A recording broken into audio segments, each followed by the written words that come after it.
نحمده ونصلي ونسلم على رسوله الكريم اما بعد فاعوذ باللہ من الشیطان الرجیم بسم اللہ الرحمن الرحیم۔ گزشتہ لیکچر میں ہم نے بات کی تھی نبی رحمت صلی اللہ علیہ وسلم کی حکمت انقلاب پر۔ اس حکمت انقلاب کے نتیجے میں جو واقعات وقوع پذیر ہوئے ان میں سے سب سے پہلا واقعہ ہے ہجرت مدینہ کا، یعنی مکہ مکرمہ کی طرف سے مسلمانوں کی مدینہ النبی کی طرف نقل مکانی۔ ہجرت مدینہ سفر 13 نبوی کو ہوئی اور ہجرت کے لفظی معنی ترک کرنا اور چھوڑ دینا کے ہیں۔ کفر چھوڑ کر اسلام اختیار کرنا بھی ہجرت ہے، لیکن اسلام کی اصطلاح میں اصل ہجرت یہ ہے کہ اللہ تعالیٰ کی راہ میں اور اسلام کی سربلندی کے لیے اپنی جگہ، شہر یا ملک چھوڑ کر ایسی جگہ چلے جانا جہاں اسلام کے احکامات پر بہتر انداز سے عمل پیرا ہوا جا سکے۔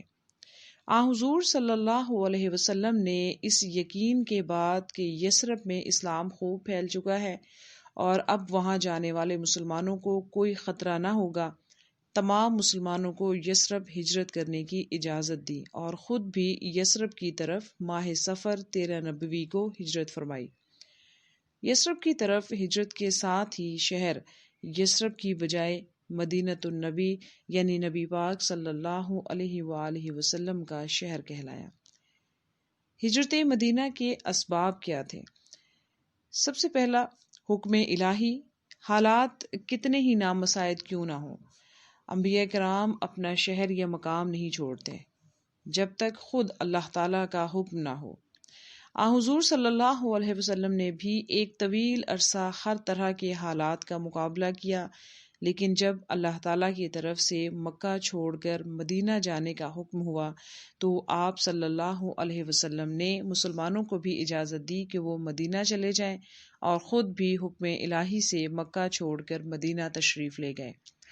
کفار مکہ کی ہٹ دھرمی، اگرچہ آپ صلی اللہ علیہ وسلم نے مدینہ کی طرف ہجرت حکم الہی کی بنیاد پر کی تھی، لیکن جب ہم دوسرے حالات و واقعات کا جائزہ لیتے ہیں تو ہمیں محسوس ہوتا ہے کہ ان حالات میں مدینہ کی طرف ہجرت ناگزیر تھی۔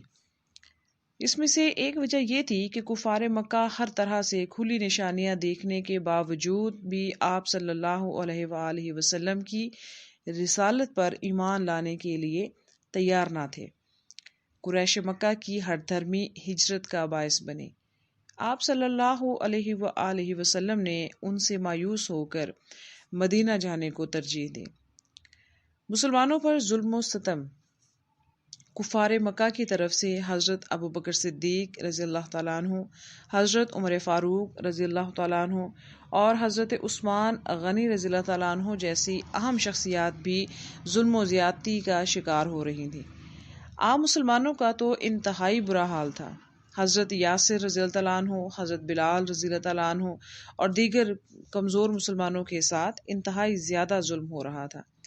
کفار کے اس ظلم و زیادتی میں کمی کی بجائے آئے روز شدت آتی جا رہی تھی، لہٰذا ان حالات میں آپ صلی اللہ علیہ وآلہ وسلم نے مسلمانوں کو اجازت دی کہ لوگ مکہ چھوڑ کر کسی پرامن جگہ پر چلے جائیں۔ پہلے کچھ لوگ حبشہ کی طرف چلے گئے تھے اور وہ نسبتاً اچھے حالات میں تھے۔ اب مدینہ میں لوگوں کے اسلام قبول کرنے کی وجہ سے آپ صلی اللہ علیہ وآلہ وسلم نے مسلمانوں کو مدینہ کی طرف ہجرت کا حکم دیا۔ ہجرت حبشہ کا کامیاب تجربہ، مسلمانوں کو قریش کی اذیتوں سے بچانے کے لیے حضرت صلی اللہ علیہ وآلہ وسلم نے مسلمانوں کو نجاشی کے شہر حبشہ میں ہجرت کی اجازت دی تھی۔ حبشہ کی طرف جانے والے مسلمان قریش کی زیادتیوں سے بچ گئے اور خود نجاشی تک دین کی دعوت بھی پہنچ گئی، لہٰذا یہ ایک کامیاب تجربہ تھا۔ اب جب کہ اہل مدینہ نے دعوت اسلام قبول کر لی تھی تو ایک اچھے معاشرے کے قیام کے لیے آپ صلی اللہ علیہ وآلہ وسلم نے سب لوگوں کو مدینہ جانے کا حکم دے دیا۔ اسلامی ریاست کا قیام، دین اسلام ایک مکمل دین ہے۔ کسی ایسی سرزمین میں جہاں مسلمانوں کو مکمل آزادی نہ ہو، وہاں اسلام کے قوانین پر مکمل عمل درآمد ممکن نہیں ہوتا۔ غلامی اور اسلام دونوں ایک جگہ جمع نہیں ہو سکتے۔ لہٰذا مسلمانوں کو ایک ایسی جگہ کی ضرورت تھی جہاں اسلام کے قواعد و ضوابط کے مطابق زندگی گزاری جا سکے۔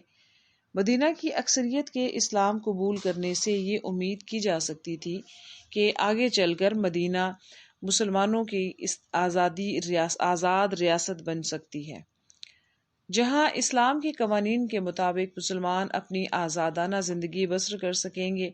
لہٰذا حضور صلی اللہ علیہ وآلہ وسلم نے تمام مسلمانوں کو جو حبشہ میں تھے یا دیگر مقامات پر تھے، سب کو حکم دیا کہ مدینہ ہجرت کریں۔ مدینہ کی جغرافیائی حیثیت اسلامی ریاست کا پورے عرب کو حملہ آور ہونے کی دعوت دینے کے برابر تھا، یعنی اسلامی ریاست کا اعلان کرنا، کسی ایسے خطے کو اسلامی ریاست کا قرار دے دینا، یہ پورے عرب کو حملہ آور ہونے کی دعوت دینے کے برابر تھا۔ لہٰذا دفاعی اعتبار سے اسلامی ریاست کے لیے ایسی جگہ ہونی چاہیے تھی جو نسبتاً محفوظ ہو۔ اس اعتبار سے مدینہ بہترین مقام ہو سکتا تھا۔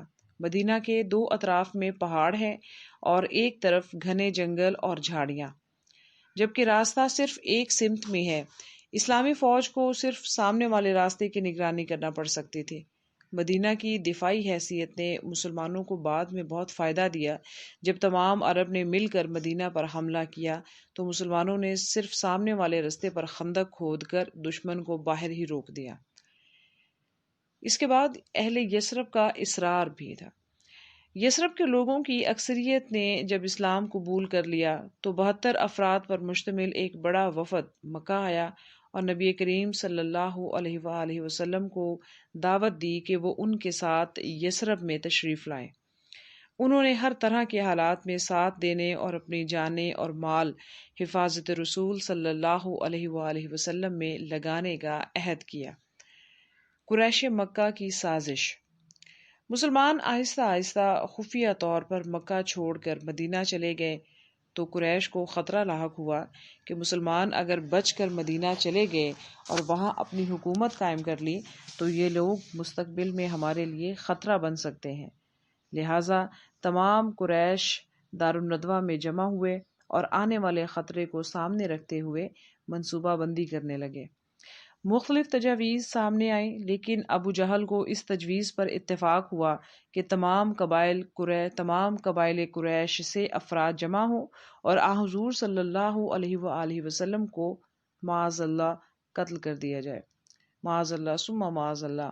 اس طرح مسلمان اپنے ارادوں میں کامیاب نہ ہو سکیں گے اور تمام قبائل سے انتقام لینا بھی مسلمانوں کے لیے مشکل ہوگا۔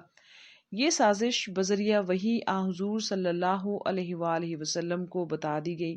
لہٰذا آپ صلی اللہ علیہ وآلہ وسلم نے حضرت ابوبکر صدیق رضی اللہ تعالیٰ عنہ کو مدینہ کی طرف ہجرت کرنے کے لیے آگاہ کر دیا۔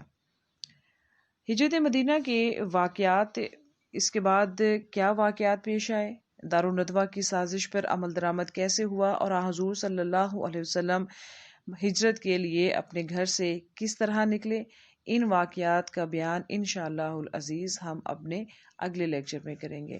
وآخر دعوانا ان الحمد للہ رب العالمین، نحمدہ ونصلی ونسلم علی رسولہ الکریم، اما بعد۔